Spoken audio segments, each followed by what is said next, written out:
If you like this video, don't forget to smash the like button and subscribe and stay informed. Addicted to Macintosh.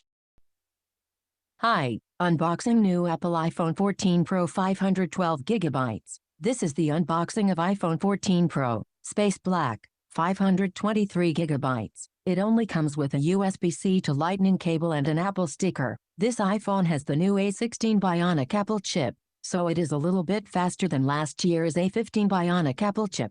In the USA, iPhone 14 and iPhone 14 Pro no longer need physical SIM card, so all you have to do is activate the eSIM during iPhone setup. There are no SIM card inserts on the USA versions, so keep that in mind if you buy it in the USA and you intend to use it outside the USA. On the outside, it looks and feels just like the iPhone 13 Pro, and even the iPhone 13 Pro case fits well on the new iPhone 14 Pro. I miss the old days when you used to pay less for the iPhones, and they came with earphones and power plug. Enjoy your billions, Mr. Teen Crook.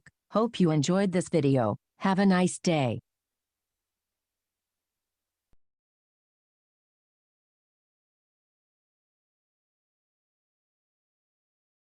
Subscribe and stay informed. Addicted to Macintosh.